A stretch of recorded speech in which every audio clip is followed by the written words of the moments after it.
سورہ ہجر آیت نمبر 28 اللہ فرماتے ہیں وَإِذْ اور جب قال کہا ربک تیرے رب نے للملائکہ فرشتوں سے انی بے شک میں خالق پیدا کرنے والا ہوں بشرا انسان من سے صلصال کھنکھناتا ہوا من سے حمئن سیاہ گارا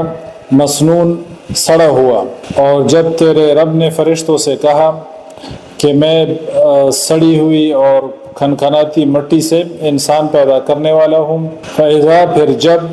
سویتہ میں اسے درست کر لوں وَنَفَخْتُ اور پھونکوں فیہ اس میں من روحی اپنی روح سے فقعوا تو پھر